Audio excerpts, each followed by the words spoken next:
Bonjour, est-ce que vous m'entendez? Oui, nous vous entendons bien. Parfait. Nous avions quelques petits ennuis techniques. Je vous prie de nous excuser donc de ce retard. Je suis vraiment très heureuse de vous retrouver pour cette semaine thématique, les patrimoines et la culture, organisée par le programme Petites villes de demain. Je suis accompagnée de mon secrétaire d'État, Joël Giraud, qui est à mes côtés. Et je voudrais tout d'abord remercier très chaleureusement les organisateurs de cet événement, à savoir Juliette Auricoste, pardon, qui est aussi à mes côtés, et Pierre Jarlier, ancien maire de Saint-Flour, ancien sénateur et architecte de profession, pour avoir participé à la construction de cet événement. Et bien sûr, je remercie tous les intervenants.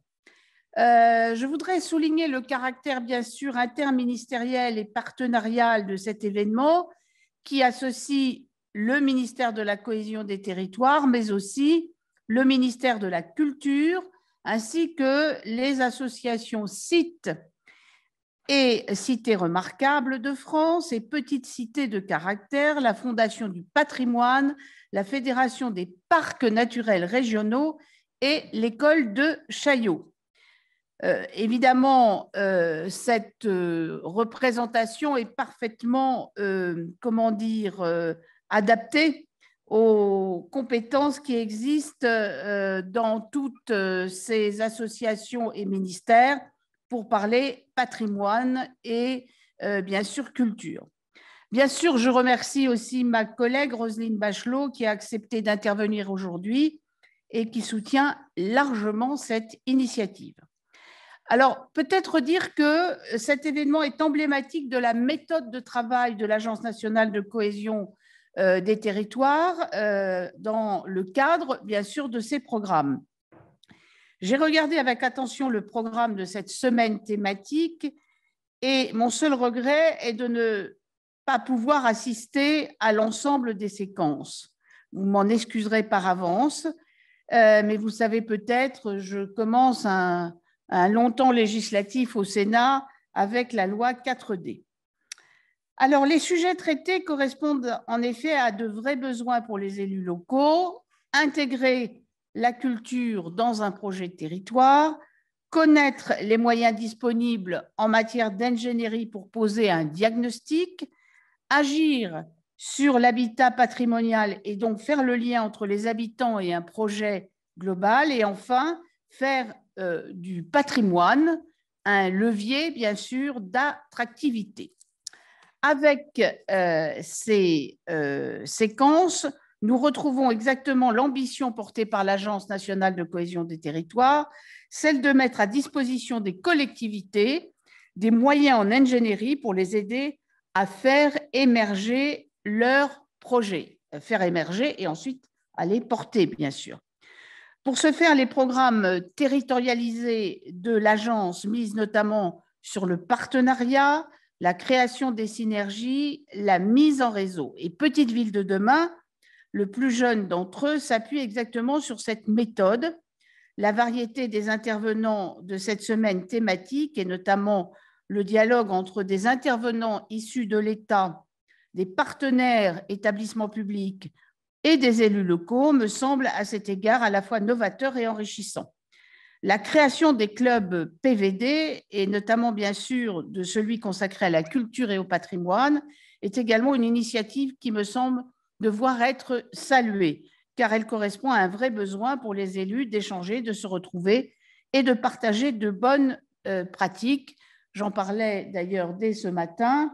Nous étions à Chalon-sur-Saône pour signer justement le programme PVD avec une dizaine de communes et leurs intercommunalités. Le patrimoine, vous le savez tous, est un élément absolument essentiel de la construction d'un projet de territoire. Et en tant qu'ancienne élue locale, et Joël est comme moi, nous connaissons bien le rôle du patrimoine dans la construction d'une stratégie de valorisation et de renforcement de l'attractivité d'un territoire et évidemment d'une ville, d'une commune en particulier. La France a un riche patrimoine et les centralités, qui ont toujours été un marqueur déterminant de l'organisation du territoire, sont bien sûr les premières concernées. Le patrimoine, qu'il soit culturel, naturel ou encore immatériel, représente donc autant une opportunité qu'un défi pour les territoires, celui de préserver ce qui existe pour les générations futures, tout en faisant vivre nos villes avec ce patrimoine et pour les projeter, bien sûr, vers l'avenir. Cette exigence est bien partagée par les villes membres du programme PVD, comme cela se lit dans les conventions d'adhésion au programme Petites Villes de demain. 40% de celles qui ont été élaborées à ce jour comportent un projet relatif à un établissement culturel. C'est tout à fait logique quand on sait, grâce aux données transmises par le ministère de la Culture, que parmi les villes, petites villes de demain, 83% ont au moins un monument historique engendrant sur leur territoire, 16% sont dotés d'un site patrimonial remarquable, 37% disposent d'un fort potentiel patrimonial et 26% disposent d'un très fort potentiel patrimonial. Alors, il y a des nuances entre tout cela un peu subtiles, mais ce qui montre que le patrimoine est présent dans la très large majorité des petites villes de demain.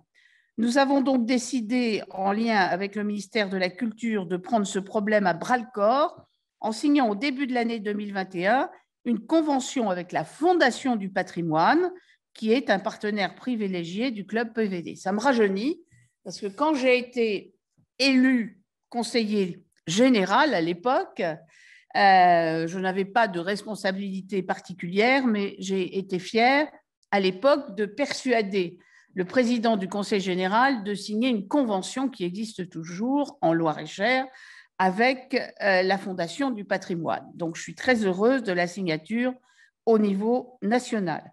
Cette convention vise justement à accompagner les élus dans leurs projets patrimoniaux en créant une plateforme de formation co-construite avec les collectivités et des spécialistes et ouvert à tous. Vise également à favoriser la réalisation de projets patrimoniaux ambitieux et innovants à travers la création d'un prix qu'on a appelé « Engagé pour le patrimoine », qui récompensera 10 projets particulièrement exemplaires mis en œuvre par des communes PVD, moins de 20 000 habitants. Donc. Et puis à soutenir des projets de restauration de biens privés non protégés dans 100 communes du programme Petites Villes de demain, via la délivrance de labels et l'octroi d'une aide de 20% du coût des travaux aux propriétaires. Ces outils s'intègrent évidemment dans la boîte à outils que nous avons déjà du programme Petites Villes de demain.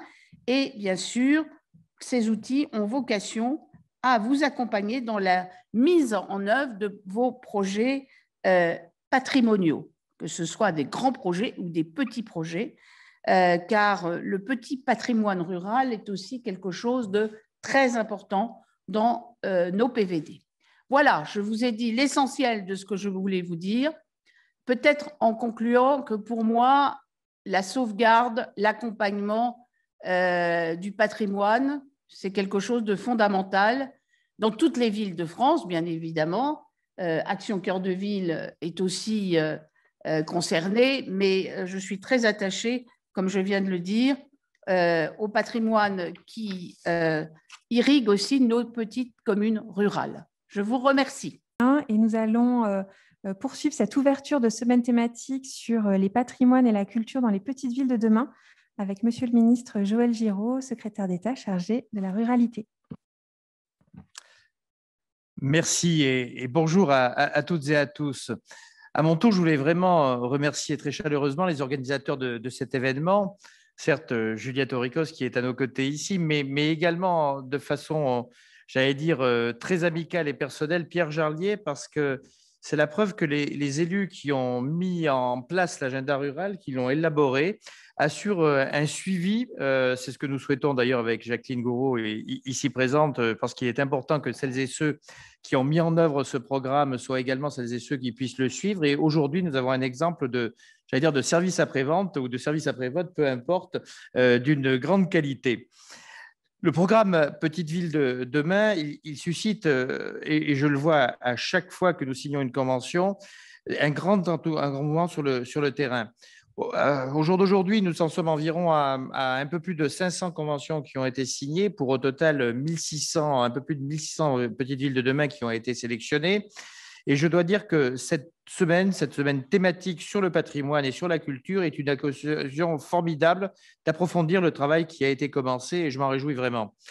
En tant que défenseur et représentant de la ruralité au sein du gouvernement, je suis vraiment heureux que le rôle de la culture et du patrimoine soit mis en avant dans le programme Petites Villes de demain. Le monde rural bénéficie d'un patrimoine qui est absolument exceptionnel et dont la mise en valeur est essentielle à l'attractivité touristique de nombreuses petites communes. Le patrimoine, en particulier le patrimoine bâti, fait partie de cette identité du monde rural que nous défendons, au même titre que les paysages et au même titre que les terroirs.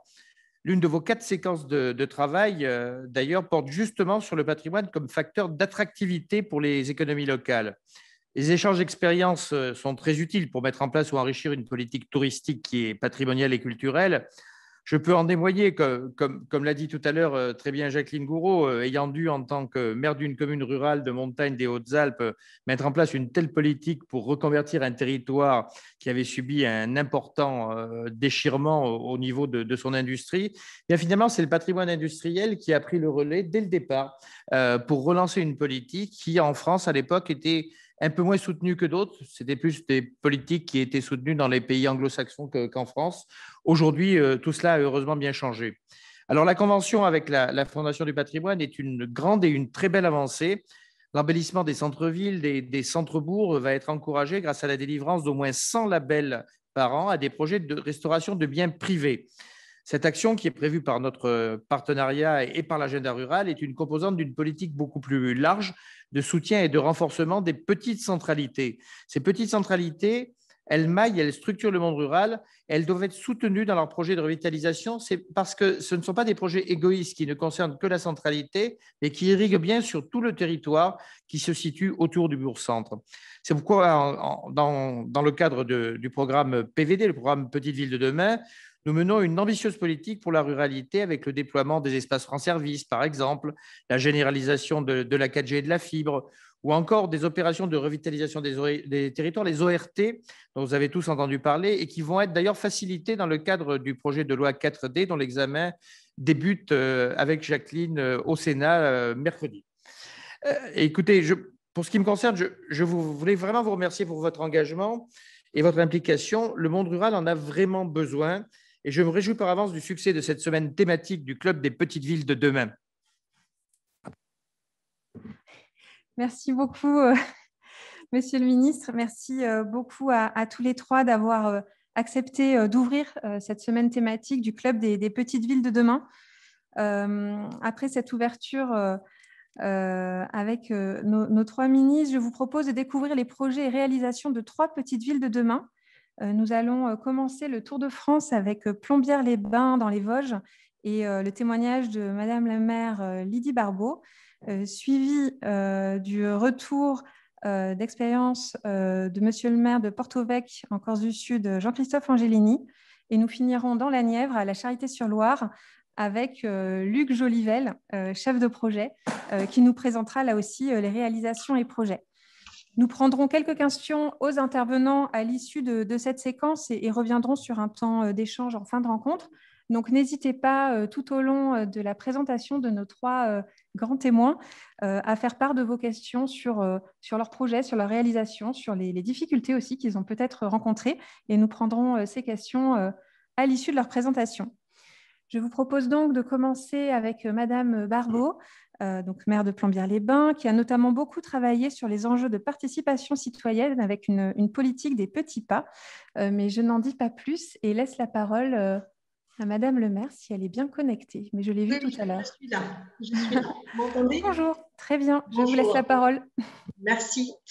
Alors, Madame la Ministre, Monsieur le Secrétaire d'État, Mesdames et Messieurs en vos grades et qualités, merci beaucoup de nous avoir proposé cette intervention.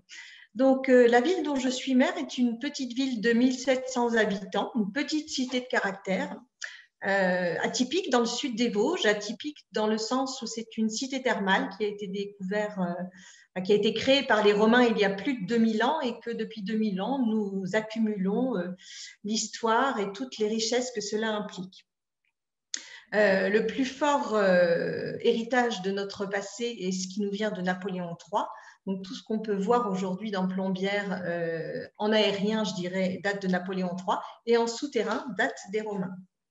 Nous avons donc un patrimoine bâti remarquable, mais dégradé, puisqu'il n'a pas été entretenu régulièrement, et qu'aujourd'hui, une grande partie des bâtiments qui sont aux mains de personnes privées sont dans un état déplorable et qu'il faut refaire. La ville est composée de motifs paysagers nombreux, c'est-à-dire que nous avons en fond de vallée une ville historique, on pourrait dire peut-être une petite ville haussmannienne, mais la commune se situe aussi sur un coteau forestier et sur des plateaux qui sont agricoles et forestiers. Donc vraiment une diversité de paysages qui fait la richesse de la ville également. Au niveau culturel, nous avons un musée labellisé Musée de France, le musée Louis Français, qui est fermé depuis 10 ans, sur lequel nous travaillons afin de le réouvrir et de mettre en valeur les œuvres qu'il contient. Louis Français étant un peintre paysager de l'école de Barbizon. Et le centre historique a cette caractéristique qu'il est donc en fond de vallée, mais très très étroite, et que la ville est parsemée d'escaliers, de venelles, de passages, couverts ou non, qui permet aux habitants et aux touristes de sillonner la ville en travers pour avoir des points de vue depuis les coteaux sur le centre historique. Donc, nous sommes labellisés Petite Ville de demain, mais étions déjà en revitalisation bourg-centre depuis 2018. Donc, le projet, le récit a été présenté aux partenaires institutionnels en avril. Nous travaillons sur la mise en scène de la présentation aux habitants afin qu'ils adhèrent vraiment à ce projet. On ne veut pas se rater sur ce point-là. Les objectifs de notre projet de revitalisation, c'est de raconter une histoire aux gens qui fréquentent Plombières, raconter une histoire autour d'un fil conducteur qui pourrait être celui d'une ville thermale élégante à la campagne, l'élégance à la campagne. Et ce projet laisse une place importante au sujet qui nous rassemble ici, donc le patrimoine, parce que le bâti est le premier contact physique qu'on a avec une ville, qu'on soit habitant ou qu'on soit touriste. Et la culture, parce que grâce à la culture, on contribue à un sentiment d'appartenance commune, on fait corps ensemble, on fait communauté, mais que c'est aussi un vecteur d'économie touristique important à nos yeux. Et ça va être la colonne vertébrale de notre mobilisation. Donc, ces deux enjeux, la culture et le patrimoine, sont les deux pivots sur lesquels nous allons appuyer cette stratégie de revitalisation. Les grands enjeux donc, pour le Plombières de demain, alors même si on a déjà entamé des choses, il y a encore beaucoup à faire. 4 enjeux importants, donc la mise en valeur de l'architecture et du cadre de vie, c'est-à-dire que voilà, nous sommes une petite cité de caractère, donc ville attachée à notre patrimoine bâti, et que pour nous, il faut adapter ce patrimoine du 19e siècle aux besoins actuels des habitants pour faire en sorte qu'il reste dans la commune. Donc, travailler sur les parcours de vie tout au long de... les parcours de vie pour que chacun puisse trouver logement adapté à son âge. Cela passera par une révision du SPR, du site patrimonial remarquable, et des incitations financières type OPA ou même ORT. Le deuxième enjeu, c'est la culture. Donc, cette culture dans un paysage exceptionnel et un environnement préservé. Et c'est en s'appuyant sur la réouverture du musée comme colonne vertébrale de la politique culturelle de la ville. Ce musée Louis Français qui était consacré à un peintre et que nous allons ouvrir sur le paysage. Il deviendra donc un musée du paysage. Et en attendant sa réouverture, nous commençons d'ores et déjà à ce que les Plombinois redécouvrent ce qui est à l'intérieur de ce musée.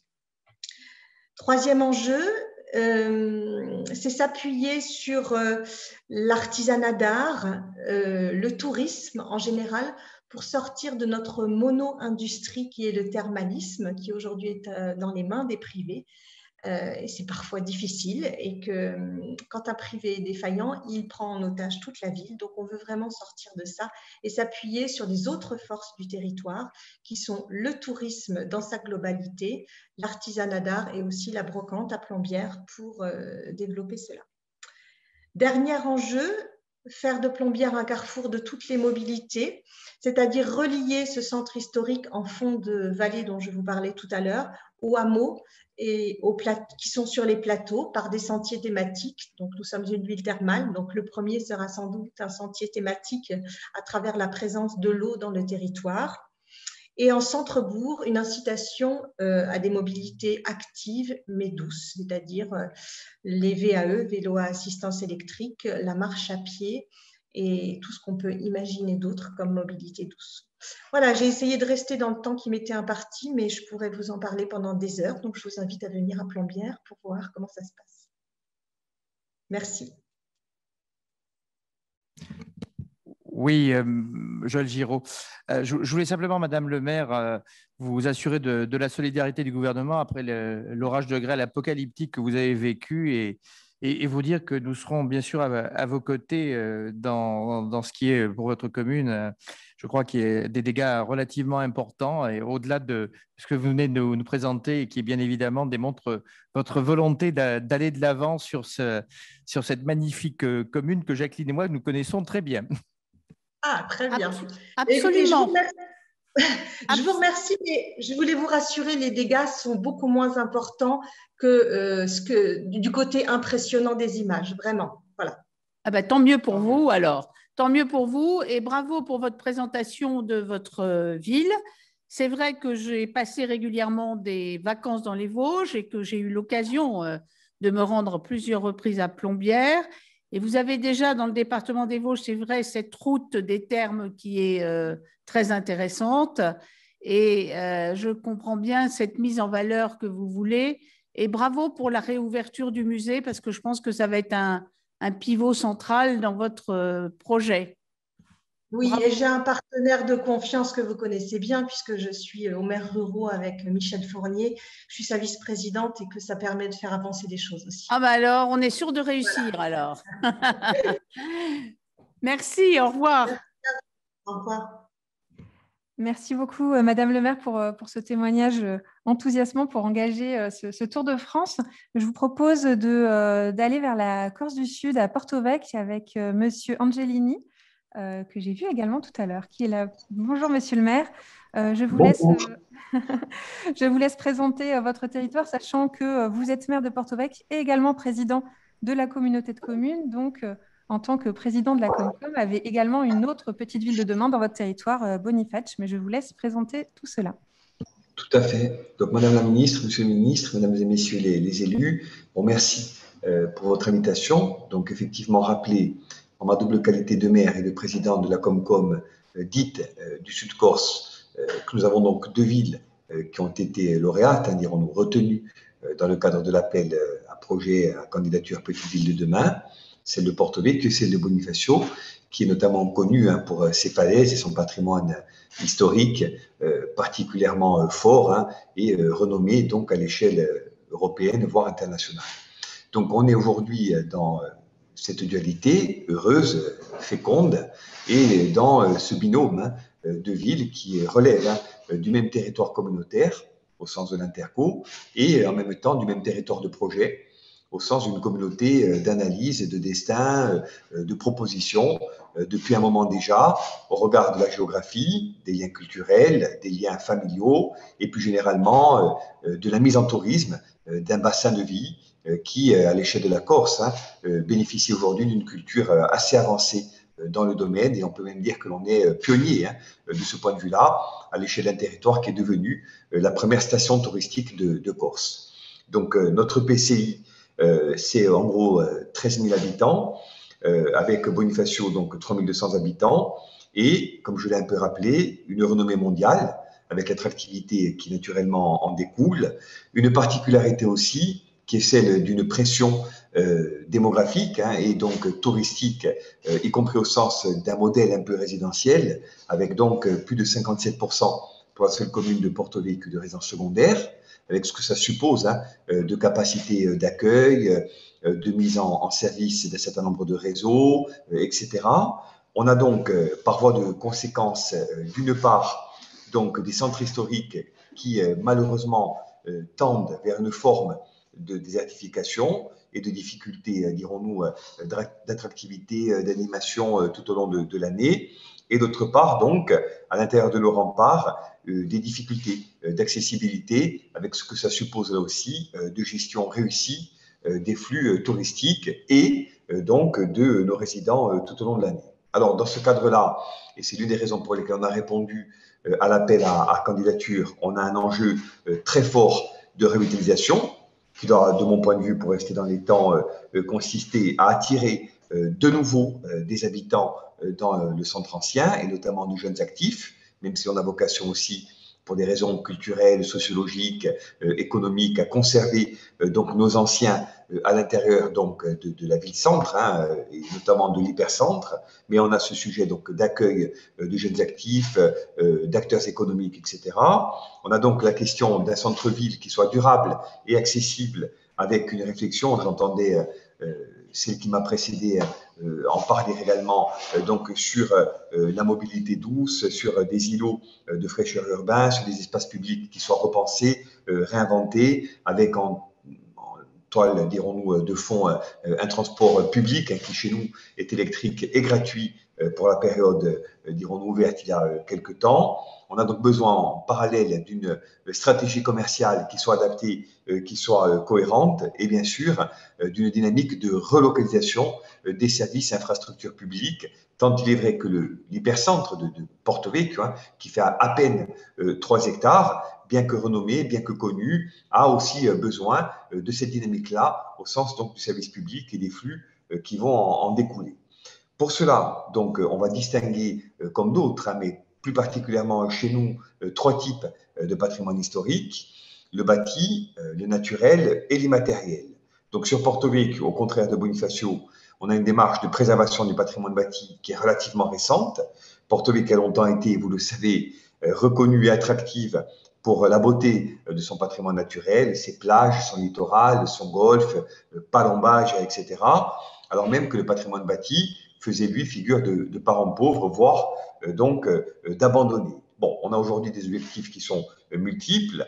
On veut créer une économie touristique qui soit annualisée et qui donc s'appuie sur la mise en tourisme, non pas simplement du littoral sur 2 mois de l'année, mais de l'ensemble de notre patrimoine sur une période lissée de plusieurs mois. Donc ça induit un patrimoine comme un levier fort de diversification et d'identification touristique. Donc c'est un levier stratégique que l'on veut aujourd'hui remettre en mouvement et en exergue. Pour ce faire, donc, créer des boucles de cheminement piéton en se réappropriant l'histoire des lieux, sans rupture entre la Haute-Ville et notre marine, mettre en scène, scénariser la ville avec ses patrimoines bâtis naturels et matériels, et bien sûr mettre en valeur notre grand paysage avec le patrimoine historique, l'amélioration du cadre de vie et bien sûr une dynamique de rénovation des logements dans les centres anciens.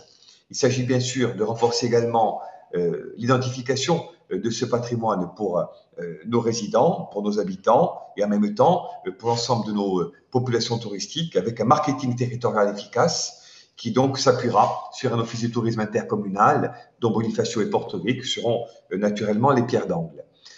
Madame l'architecte donc des Bâtiments de France, Noélie Urso, qui je le crois participe à nos travaux, est un acteur important, pour ne pas dire fondamental, de cette dynamique, notamment parce qu'elle nous aide depuis l'origine et singulièrement depuis notre prise de responsabilité l'année dernière au titre donc des monuments historiques à l'inscription des bastions de la citadelle de Porto Vecchio. Ça a été fait en 2019 et aujourd'hui dans le mouvement qui nous porte à créer un site patrimonial remarquable sur le centre ancien.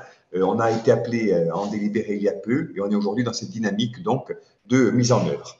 Terminer en vous disant que notre ville a également intégré le réseau Microfolie, ça a été dit un peu plus tôt par d'autres orateurs, en partenariat avec la Villette et les musées nationaux, et un financement, bien sûr, du ministère de la Culture. On a inauguré de manière informelle, on le fera plus formellement bientôt, un centre culturel nouveau, une médiathèque, dite l'Animo. L'Animo en Corse, c'est le souffle de vie, l'énergie vitale. C'est un peu la fonction qu'on veut donner à la culture, qui est à l'épicentre de notre projet de société et plus généralement de notre vision stratégique sur 20 ou 30 ans. Donc la médiathèque, la microfolie et plus généralement donc des parcours que nous mettons en œuvre dans le cadre de la valorisation du patrimoine, y compris du patrimoine lié à l'eau, qui en Corse est quelque chose d'important, avec là aussi donc des chemins de l'eau, les camini di l'acqua, pour le dire en Corse, qui retraceront le parcours de l'eau avec l'ensemble du territoire de la commune en toile de fond et la valorisation de nos fontaines et moulins, qui sont des lieux stratégiques en Méditerranée normalement, notamment, et donc des liens communautaires qui, au travers, je dirais, de cette identification, seront retissés et remis au goût du jour. Parallèlement, enfin, une charte architecturale et paysagère qui sera donc votée avant la fin de cette année, un office du tourisme intercommunal, je l'ai dit un peu plus tôt, des opportunités de financement et de cadrage stratégique, notamment au sens de la prochaine programmation LEADER, et puis donc cette stratégie, dans le cadre de Petites Villes de demain, d'une commune et d'un territoire qui concilie une attractivité touristique particulièrement marquée avec un tourisme annualisé et dont les flux seront mieux repartis dans le temps et dans l'espace, une offre qui continuera bien sûr de reposer sur le littoral, le tourisme balnéaire, mais en même temps qui intégrera comme un levier puissant de diversification la question donc du patrimoine avec un grand P, au sens naturel, bâti, immatériel, et enfin une commune et un territoire qui vont concilier une attractivité européenne et internationale avec une réappropriation par leurs résidents, par leurs habitants, tout au long de l'année, des sites, des lieux, des identités qui constituent leur vivre ensemble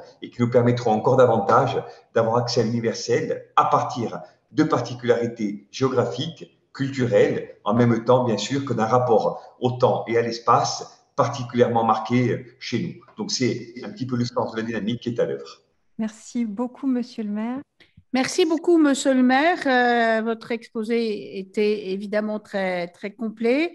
Bien sûr, je connais vos préoccupations à la fois de restaurer le centre de votre ville de Porto Vecchio pour aussi les jeunes et les moins jeunes qui peuvent pouvoir se loger dans les centres-villes de Corse. Et deuxième point qui me semble très important, c'est bien sûr l'évolution touristique annualisée. C'est un sujet réel pour la Corse et vous avez bien raison, étant donné la qualité de votre patrimoine exceptionnel.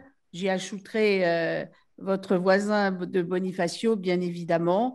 Je pense que ces deux villes qui ont effectivement ces atouts, comme vous l'avez rappelé, de patrimoine bâti, naturel et immatériel, bien sûr, sont bien sûr pour la Corse absolument vitales. Et je dirais bravo pour vous engager dans toute cette politique parce qu'elle montre bien sûr que le programme Petites Villes de demain est une conception très large des activités qu'on peut y mener et de l'aide que peut vous apporter le programme. Merci beaucoup. Merci. Merci, Monsieur le maire. Merci, Madame la ministre. Je vous propose de finir ce micro-tour de témoignages avec la Charité-sur-Loire. Je salue le maire, Monsieur Henri Vallès, qui malheureusement ne pouvait pas être là avec nous aujourd'hui, mais qui sera représenté par Monsieur Luc Jolivel, qui est chef de projet Petite Ville de demain sur la Charité, mais également dans les communes de Guérigny et Prémery, et qui était auparavant directeur général du prieuré de la Charité. Donc, il va pouvoir nous parler à la fois sur ses missions actuelles et passées, en fin connaisseur des enjeux patrimoniaux et culturels dans une logique intégrée territoriale. Monsieur Jolivel, je vous laisse la parole. Bonjour à tous. Alors, la Charité-sur-Loire, nous sommes aux confins de la Nièvre, aux confins de la Bourgogne et de la Franche-Comté. Évidemment, vous ne mettez pas forcément d'image sur ce que peut être la Charité-sur-Loire. Je vous offre celle-ci qui montre sa situation au bord du fleuve, qu'est la Loire. La Charité-sur-Loire, c'est un territoire qui a connu une très très longue déprise industrielle et patrimoine et culture sont des cartes assez intéressantes à jouer pour lutter contre cette dynamique qui nous paraissait sans fin. Le pari de la culture, du tourisme et par le biais du patrimoine a été fait dès le début des années 2000. Il faut le dire que ce choix-là a été facilité par ce qui nous est arrivé en 1998, à savoir l'inscription de l'Église sur la liste du patrimoine mondial au titre des chemins de Saint-Jacques-de-Compostelle. Évidemment, ça fait un argument de poids pour pouvoir dire que cette carte-là est vraisemblablement une des grandes cartes à jouer pour notre territoire. Évidemment, patrimoine, c'est tout de suite une logique de restauration. Quand on a une église qui s'avère être au XIe siècle une des plus grandes de la chrétienté avec ses 127 mètres, nous ne sommes qu'au XIIe siècle, avant le temps des cathédrales, eh bien, le chantier est sans fin. Mais très vite, pour la Charité, comme en plein d'autres endroits, on s'aperçoit que la restauration n'est pas suffisante, que ce monument qui est l'église et le prieuré qui y joint, qui occupe un cinquième du centre-ville,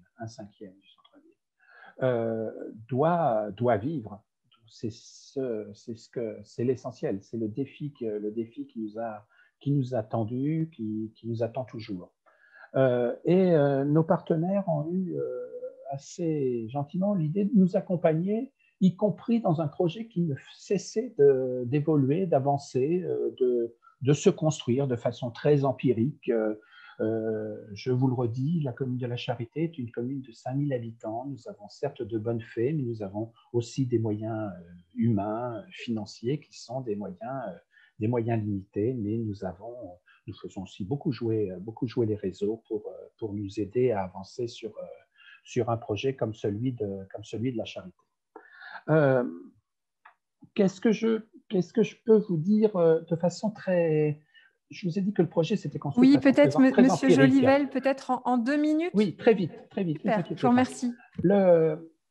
On a commencé très vite à partir d'un simple projet de ville du livre, où les libraires, quelques libraires en livre ancien, se sont autoproclamés ville du livre. La promesse est dure à tenir. Très vite, la ville a porté un projet qui était un projet de festival du mot, qui, lui, a réellement porté notre notoriété depuis 2005 et qui a fait que la Charité est sortie de l'ombre et a été l'objet des médias, etc. Et le ministère de la Culture, en 2014, nous a incités à devenir centre culturel de rencontre. Ce centre culturel de rencontre, c'est un moyen d'aller au-delà du festival, d'aller au-delà du feu de paille, d'aller vers quelque chose d'un peu plus pérenne, de travailler plus en profondeur sur ce qui doit être la culture dans un milieu rural. Nous avons la chance d'avoir plusieurs labels. On en parle tout à l'heure du Musée de France, nous sommes Ville d'art et d'histoire et Centre culturel de rencontre. Et à chaque fois, ces labels, et je ne peux qu'inviter les élus à aussi s'appuyer sur ces labels, sont à la fois des exigences, sont des garants d'une exigence culturelle et en même temps nous tirent vers le haut. Systématiquement, nous appellent à toujours faire plus et toujours faire mieux. Bon, je serai à disposition de chacun de vos intervenants pour répondre, y compris à titre individuel, sur ce qu'est un centre culturel de rencontre. Ce que je peux dire, c'est que Ville de demain arrive aussi vraiment au bon moment. Vous avez compris que cette histoire dure depuis 20 ans et maintenant, Petite Ville de demain nous permet d'aller au-delà, c'est-à-dire de mettre tout en perspective, de parler aussi de logement, de parler aussi d'habitat, de parler de territoire, Un projet comme celui de la Charité, construit dans une commune de 5000 habitants, n'est évidemment pas à l'échelle du territoire d'une commune de 5000 habitants. Le monument est trop vaste, on a parlé de patrimoine mondial. Et juste pour finir et pour vous montrer à quel point patrimoine, culture et tourisme sont des leviers, le cahier des charges qui m'a été posé dans les 2 autres communes où j'exerce la fonction de petite ville de demain est exactement le même que celui de la Charité-sur-Loire. C'est aidez-nous à faire de notre manufacture du XVIIIe siècle, les grandes forges royales de Guérigny ou de notre château des évêques de Nevers à Prémery, des éléments de levier. Et je leur réponds, certes, on fera ça, mais on devra aussi travailler en transversal vers plein d'autres secteurs. Merci à tous. Merci, Monsieur Jolivel. Oui, merci, monsieur. Écoutez, pour bien connaître votre secteur aussi et avoir d'ailleurs quelques attaches, mais un peu plus au sud, je vois que vous avez bien appréhendé effectivement tout l'intérêt qu'il y avait au programme Petite Ville de demain pour non seulement d'ailleurs faire en sorte que ce soit ce patrimoine de la Charité-sur-Loire, mais également ce qui relève des autres communes concernées, c'est-à-dire Prémery et Guérigny, dont je reste un amoureux des forges. Je parlais de patrimoine industriel tout à l'heure, puisse être mise en valeur grâce à ce nouveau partenariat. Et je pense qu'ainsi, tout ce secteur pourra à la fois être fier de son passé industriel et fier de son devenir, qui est le devenir de ces petites villes de demain, du centre de la France, finalement, puisque vous êtes moins bourguignon que centre de la France, qui ont subi beaucoup de déprises au niveau de la population et qui aujourd'hui, grâce à ces programmes, vont avoir l'ingénierie nécessaire au redressement de leur situation démographique et économique. Merci. Merci, Monsieur le Ministre. Merci beaucoup à nos 3 grands témoins. Vous avez posé un certain nombre de questions et merci beaucoup pour cela dans la partie questions-réponses à laquelle vous avez... on a chacun réagi au fur et à mesure, donc je vous invite à vraiment suivre les échanges épistolaires en parallèle de nos échanges oraux qui seront ensuite capitalisés. Et comme de ce que je vois, la majorité des questions qui ont été posées pourront appeler une réponse par écrit, je vous propose de tout de suite se saisir de 2 des questions qui ont été posées dans les questions-réponses pour ouvrir la partie table ronde, puisque ça pose exactement les questions qu'on souhaitait adresser à nos intervenants.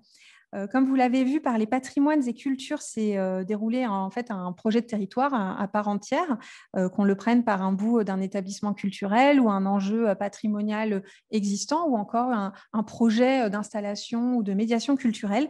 Quand on retricote tout ça et qu'on va chercher tous les leviers à actionner, on arrive sur un projet de territoire complet. C'est par les mobilités, commerce, habitat, échelle de coopération, avec des enjeux extrêmement diversifiés dont on a eu juste un petit aperçu aujourd'hui, mais qui conforte encore l'analyse qu'on en porte de manière générale.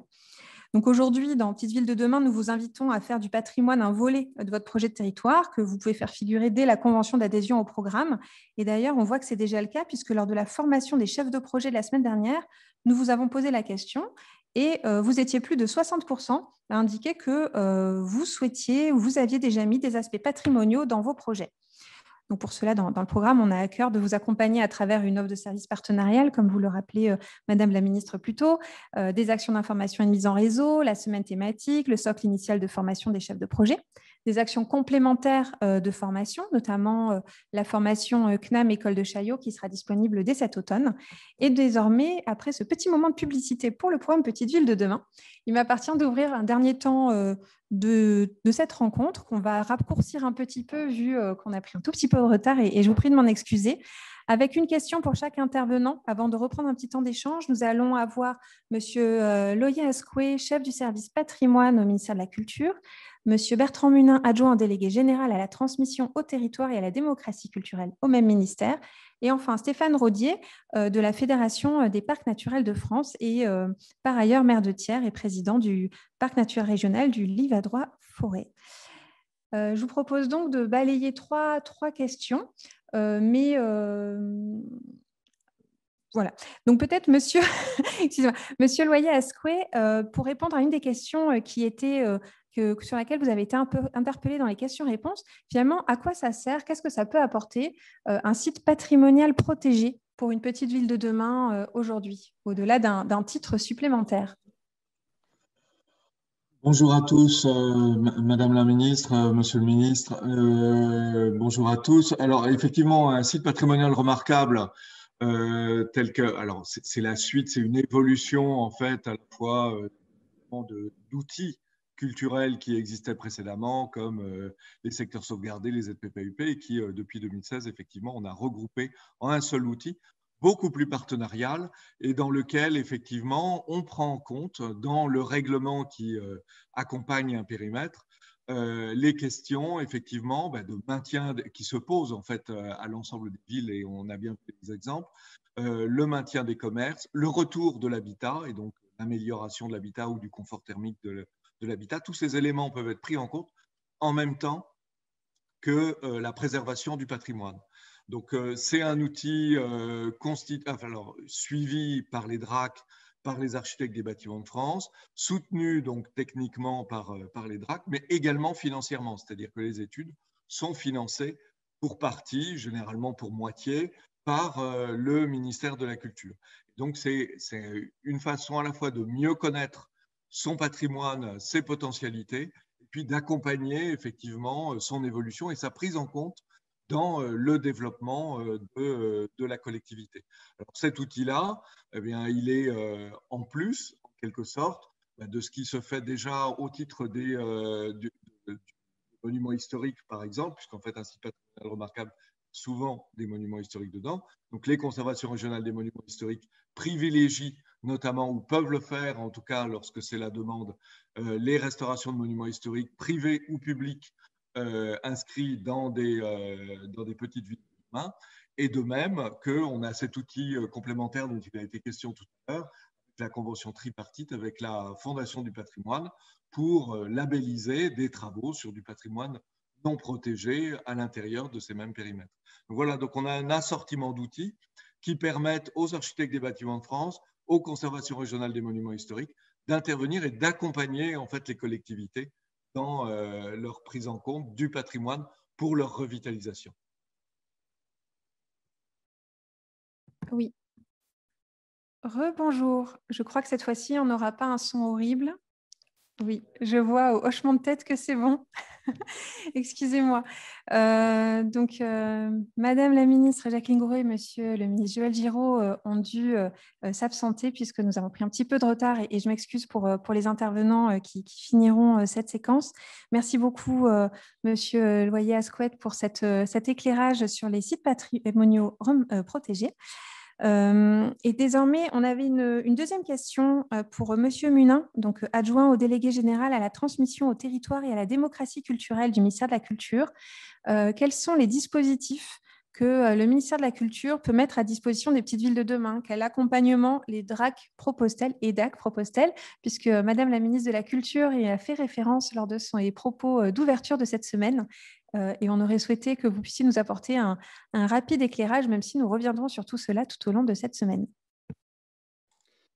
Oui, en effet, la ministre de la Culture les a évoqués plusieurs fois dans son introduction. Donc, plutôt que de penser de dispositif, c'est porte d'entrée qu'il faut avoir en tête. La direction régionale ou l'UDAP, l'unité départementale d'architecture du patrimoine, où vous pouvez rencontrer l'ABF, c'est par eux qu'il faut passer, puisque on a finalement au ministère de la Culture un chemin. La ministre de la Cohésion du Territoire, dans son introduction, disait prendre en compte intégrer la culture dans les problématiques territoriales. Notre chemin est un peu inverse, mais il rejoint celui-ci, mais c'est d'intégrer les logiques territoriales dans la politique culturelle. Donc, ça veut dire qu'il n'y a pas un dispositif qui s'appliquera dans toutes les petites villes de demain qui serait le même.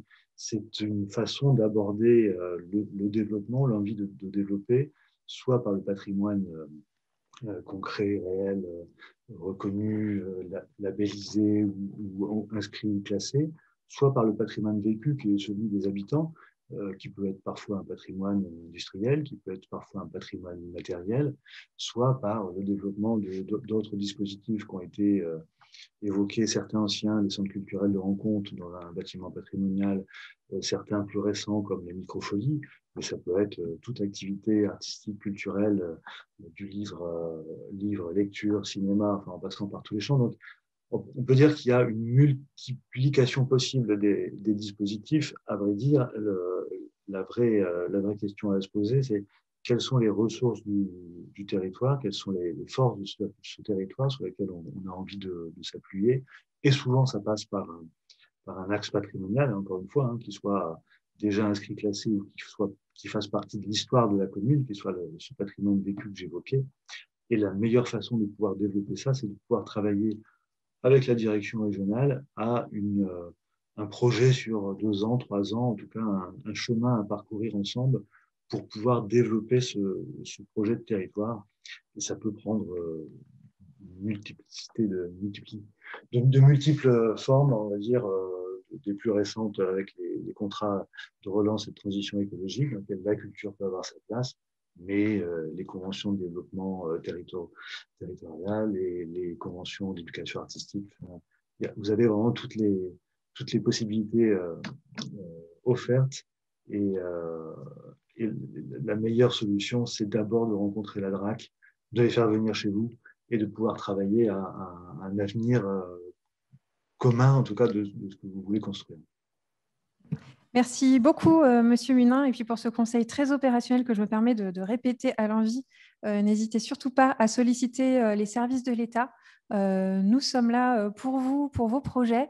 Donc, tant le préfet de département, votre point d'entrée comme en tant que délégué territorial de l'ANCT notamment, et également l'ensemble des services le mieux pour se retrouver dans les différentes solutions, c'est d'une part, bien évidemment, de participer aux activités du club, mais vraiment, vous avez la chance de pouvoir solliciter directement les services de l'État et de voir avec eux, ils sauront vous aiguiller vers les dispositifs les plus adaptés à vos projets.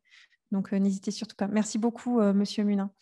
Et une question pour Monsieur Rodier que j'ai présenté rapidement, donc, qui intervient en tant que vice-président de la commission urbanisme, paysage, climat et énergie de la Fédération des parcs naturels régionaux et par ailleurs élu.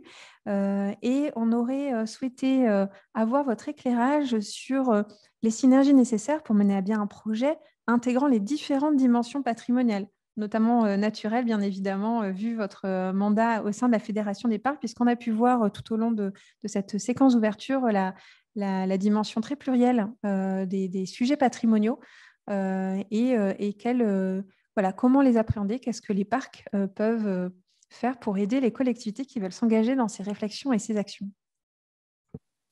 Oui, bonjour à toutes et à tous. Alors, peut-être expliquer ce qu'est un parc naturel régional, parce que je pense que dans l'esprit de beaucoup, ce n'est pas tout à fait clair. C'est un objet juridique qui a été créé par le général de Gaulle en 1967 et qui, au travers d'une charte, est un projet de territoire qui, à la fois, a des objectifs, on va dire, de développement durable, mais qui est fondé sur la protection et la valorisation de l'ensemble des patrimoines naturels, patrimoine paysager, patrimoine culturel.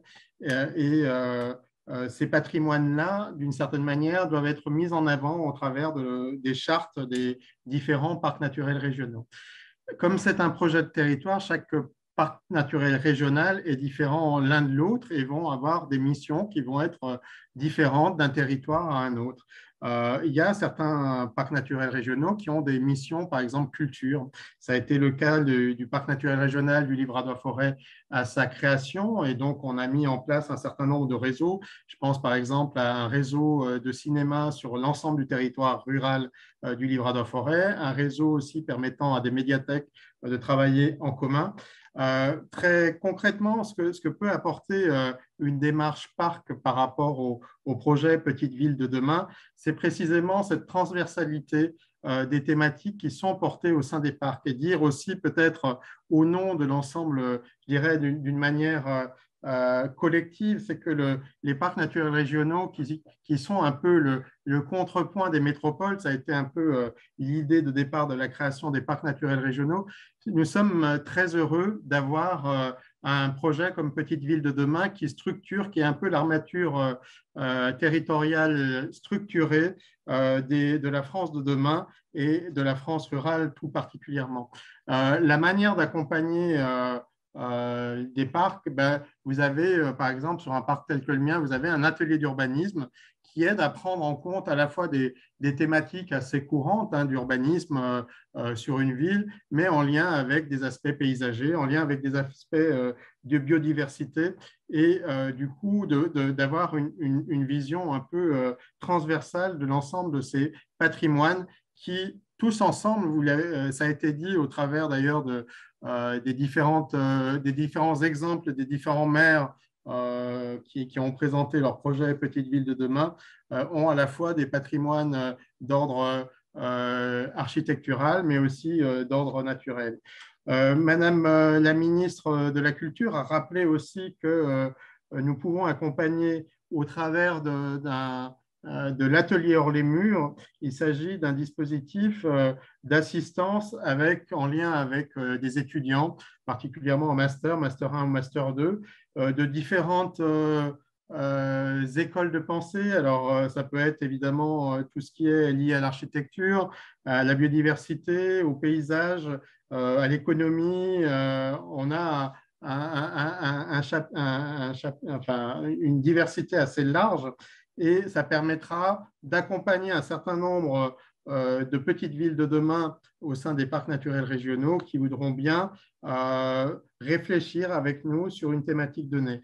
Pour ce qui concerne le Livradois-Forêt, nous avons souhaité dès le début que le parc puisse être signataire des différentes conventions Petites Villes de demain de notre parc, de manière à pouvoir les accompagner sur des démarches patrimoniales en particulier ou culturelles qui permettent là aussi de renforcer, comme ça a été très bien dit, l'attractivité de ces petites villes.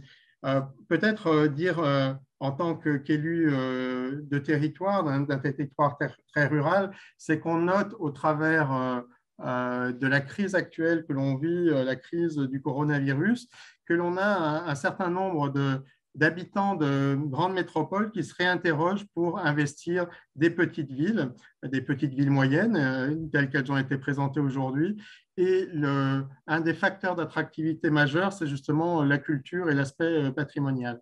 Parce que des gens qui ont vécu dans des métropoles, qui ont accès à une offre culturelle assez vaste, ont besoin d'avoir sur un territoire, même rural, d'une offre culturelle de qualité, d'avoir des patrimoines naturels, culturels, architecturaux de qualité. Et c'est en ce sens que les parcs naturels régionaux peuvent apporter un appui à l'ensemble des territoires qui voudront bien s'engager, des villes qui voudront bien s'engager dans cette démarche. On peut même, sur des aspects très culturels, je vais citer un réseau de parcs, Interparc Massif Central, que l'on appelle IPAMAC, qui accompagne sur des logiques aussi de résidence d'artistes. Donc là aussi, on peut avoir des choses très différentes d'un parc à un autre, mais toujours un accompagnement un peu transversal qui pourrait être fourni. Voilà en quelques minutes ce que je peux vous dire. Merci beaucoup, Monsieur Rodier, pour ces propos très riches. Donc, on reviendra de toute façon pour capitaliser le contenu de cette semaine que vous retrouverez sur la chaîne YouTube de Petite Ville de demain.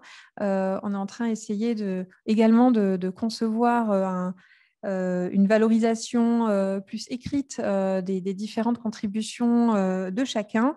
Et dans les questions-réponses, je vois que, et merci beaucoup aux intervenants de jouer le jeu, vous avez un grand nombre de réponses qui sont apportées au fur et à mesure. Du coup, vu qu'on est un petit peu en retard du fait des problèmes techniques en introduction, et merci beaucoup d'être restés aussi nombreux tout au long de cette séquence, malgré les difficultés et le petit retard pris.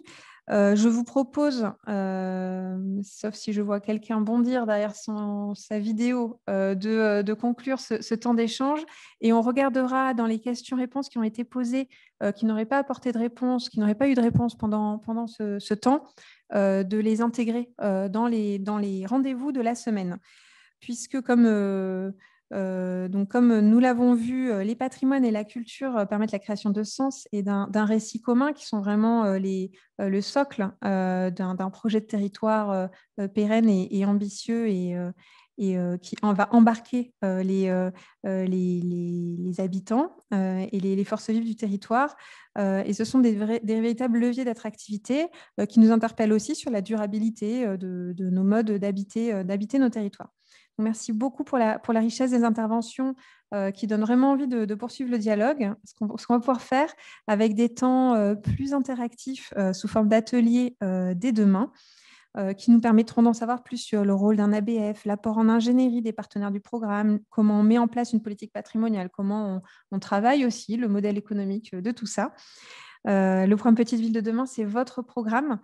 Comme vous le savez, un large collectif de partenaires se mobilise pour vous accompagner au mieux dans vos projets et vos actions. Et c'est une offre de service qui va s'enrichir de vos attentes. Donc, n'hésitez surtout pas à nous en faire part et en particulier de vous rapprocher de votre préfet de département et de ses services pour toute question, toute attente. Ce sont vraiment vos interlocuteurs au plus près de vos territoires. Donc, merci encore à tous les intervenants, que ce soit les ministres, les élus, les témoins des collectivités, nos experts au sein des services de l'État et de la Fédération des parcs. Merci à ceux qui étaient camouflés derrière leurs écrans, mais qui vous ont apporté des éléments de réponse. Et puis, merci à vous pour votre fidélité dans les rendez-vous du Club des Petites Villes de demain. Et un merci tout particulier à Pierre Jarlier et à Héloïse Thibault qui ont, pour le compte de la NCT, concocté cette semaine avec beaucoup de soin avec l'ensemble des partenaires. Donc, comme c'était évoqué en introduction, 3 rendez-vous cette semaine où nous espérons avoir le plaisir de vous retrouver. Demain à 14h sur quelle ingénierie pour les politiques patrimoniales et culturelles. Puis à 16h, quel levier utiliser pour agir sur l'habitat patrimonial. Et enfin, mercredi, en fin de matinée, le patrimoine, un facteur d'attractivité pour les économies locales, où on pourra revenir sur un certain nombre de points qui ont été abordés lors de cette phase d'introduction. Merci beaucoup pour votre patience et votre compréhension face à nos difficultés techniques. Et bonne soirée, à très bientôt.